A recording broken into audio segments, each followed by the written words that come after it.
laws, is himself of Spanish, Chilean and Irish descent. He was Immigration Minister under Whitlam and is now Community Relations Commissioner. Mr. Grasby, Australia's had the kind of mass immigration that America had around the turn of the century.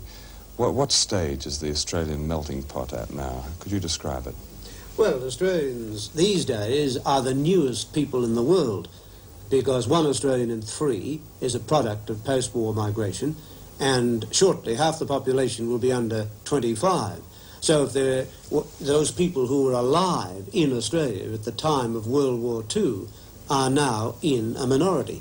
So demographically, we have, I suppose, the most vivid revolution in demographic terms of any country outside of Israel. You can see that if you look at the composition of the workforce. In factory terms, the factory worker, the man at the bench, the blue-collar working class, 6 out of 10 were born outside Australia.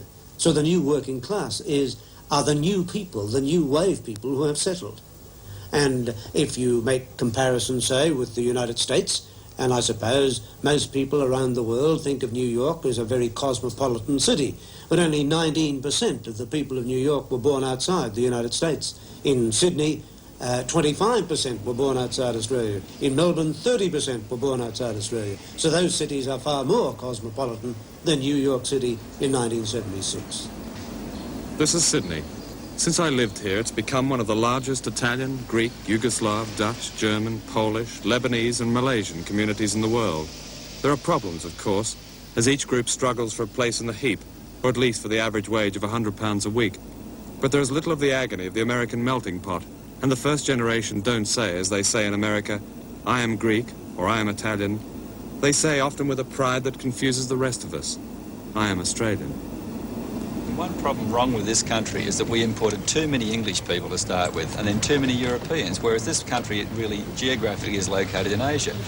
We should have been taking Asians for many years, and under Whitlam we started to think about taking more, but hang on, but if we've been taking them for 20 years, imagine how different this country would be. Now, if you had an integrated European-Asian community here, Australia wouldn't be the mindless, banal society that it is. You've got to be we're trying to preserve the best things of Britain and the best things of America in this place that's so far away from those two countries is ridiculous. The nice thing about being a second-rate country or third-rate is that you can learn by other people's mistakes. I mean, we've learned about things like expressways. You know, you don't want expressways. Basically, they're bad. And so, you know, we don't have to be world leaders. And so we should benefit by the mistakes they've made. Should be in the vanguard, in fact. We don't have to be out the policemen of the world. We don't have to be setting examples for other countries to follow and all that sort of thing. Does that automatically say third rate?